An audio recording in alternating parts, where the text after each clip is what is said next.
Sabi ng Matthew 6:21, "For where your treasure is, there your hearts will be also."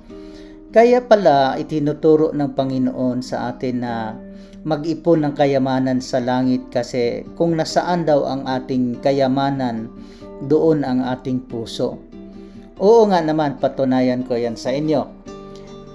Mas masarap mabuhay dito sa Pilipinas kung may pera ka lang kaysa nasa abroad ka.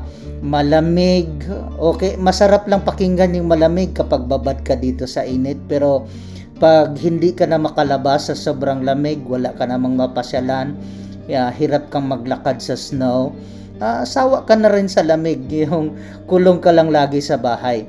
Pero maraming tao, mas gusto nila sa abroad, mas pinili nila ang sa abroad kasi doon kumikita ng pera eh. Dito sa Pilipinas, mahirapan kang kumita ng pera dito. Konti lang naman ang trabaho dito. Kahit anong kayod mo pa dito, magkano lang kikitain mo. So kahit may pagtitiis, mapawalay nga sa pamilya yung iba, mas pinili pa nila nasa abroad kasi andoon yung pera. Pero kung may pera lang dito sa Pilipinas, uuwi na rin yung mga nasa abroad. Kagaya ko, nakapagpundar ng konti, kaya ako umuwi na dito. Isa pa dyan, patunayan ko pa sa inyo. May mga taong mayayaman, ayaw pa nilang mamatay dahil nawili sila sa pera nila dito sa mundong ito. Andito ang pera nila eh. So andito din yung puso nila. Pero yung mga mahihirap na wala namang malaking pera na maiiwan, hindi man sila takot mamatay, hindi manghinayang mamatay. Hindi kagaya ng mayayaman na takot mamatay dahil ang iniintindi nila paano na lang yung kanilang pera, sino na lang mag-handle, sino na lang hahawak, sino na lang ang magmamana. Kasi totoo, where your treasure is, there your hearts will be also.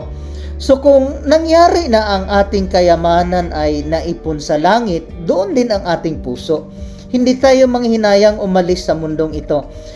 Ang tanong nyo naman, paano naman ako makapag-ipon ng kayamanan sa langit, Pastor?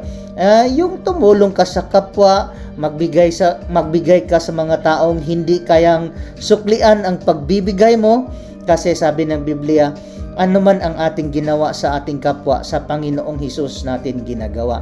So, pag-iipon ng kayamanan yon sa langit, yun bang gantimpala na hindi ka magantimpalaan dito sa mundo, hindi ka masusuklian dito sa mundo, gagantimpalaan ka doon sa langit.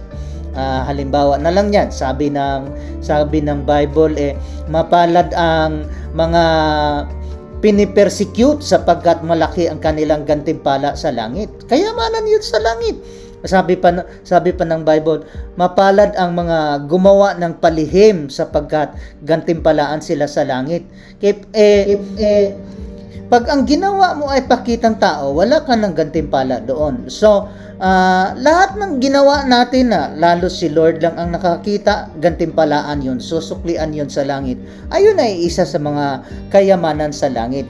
Hindi pwedeng nakawin o hindi pwedeng sirain ng kalawang o tanga. Thank you for watching.